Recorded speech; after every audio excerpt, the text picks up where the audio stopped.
अंतर्राष्ट्रीय योग दिवस के पावन अवसर पर श्रद्धेय स्वामी जी महाराज, पूरा पतंजलि योग पीठ परिवार और पतंजलि योग पीठ परिवार से जुड़े हुए लाखों लाखों भाई बहन की ओर से संपूर्ण देशवासियों को हार्दिक शुभकामनाएं, मंगल कामनाएं, आपके सुस्वास्थ्य के लिए प्रार्थना। आज का यह दिन, सप्तम अंतर्राष्ट्रीय यह योग दिवस आज पूरे उल्लास के साथ संपूर्ण संसार मना रहा है।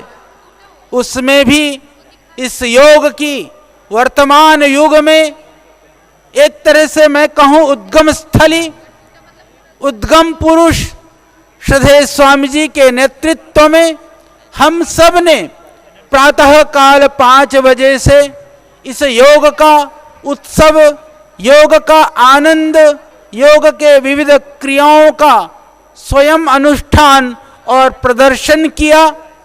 योग को विविध तरह से किया जा सकता है।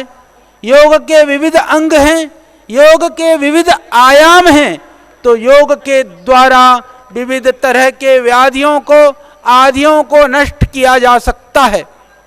आदरणीय प्रधानमंत्री जी ने भी कहा कि योग ने आम जनता की नहीं, चिकित्सकों की जीवन की रक्षा में भी सहयोगी बन करके उसने जीवन की रक्षा में बड़ा योगदान दिया है। यह निर्विवाद है कि योग में अपार शक्ति है।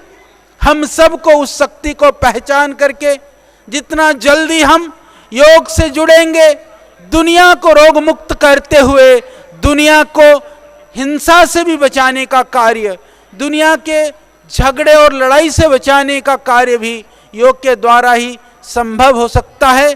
क्योंकि जिसके जीवन में सरलता है, सत्यता है, अहिंसा है, वह संसार में भी उन्हीं चीज़ों को ले करके जाएगा। संसार में विविध तरह के उपाय किए जा रहे हैं संसार को सुंदर बनाने के लिए, पर योग उपाय है व्यक्ति को सुंदर बनाने के लिए। जब व्यक्ति व्यक्ति सुंदर बनेगा, व्यक्ति व्यक्ति का निर्माण होगा, तो विश्व का निर्माण तो अपने आप होगा। क्योंकि विश्व जो है वो व्यक्तियों का समूह है।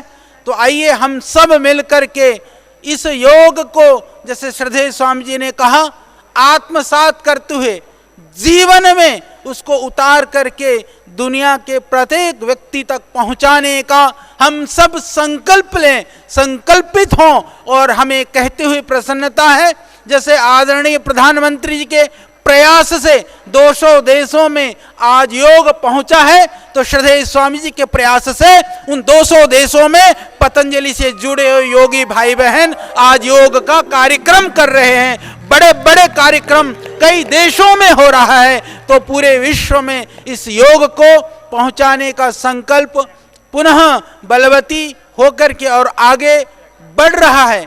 क्योंकि योग के प्रति लोगों की निष्ठा और रुचि, जब प्रतिकूल परिस्थितियां होती हैं, जब विषम परिस्थितियां होती हैं, तो पता चलता है कि किस चीज में कितना दम है। तो इन विकटता कोरोना काल की विषम परिस्थितियों ने यह भी दिखाया है कि योग में कितनी शक्ति है, योग में कितनी ताकत है, योग में कितना दम है। तो अब योग की परीक्षा नहीं, अब योग का आचरण होना चाहिए, योग का जीवन में आत्मसात होना चाहिए। तो जितना जल्दी हम योगी बनेंगे उतना ही निरोगी रहेंगे, जितनी निरोगी होंगे उतने ही इस समाज और देश के लिए हम उपकारी बनेंगे। तो आज पुनः इस अंतर्राष्ट्रीय योग दिवस पर सबको हमारी बहुत शुभकामनाएं, मंगल कामनाएं, और पूरे देशवासियों को और पतंजलि योग पीठ परिवार से जुड़े हुए सभी भाई बहनों को भी, और उन भाई बहनों की ओर से संपूर्ण देशवासियों को भी बहुत शुभकामनाएं। बहुत बहुत धन्यवाद। ओम योगम शरणम गच्छामि। भारत माता की, भारत माता की, वंदे वंदे वंदे। ओम।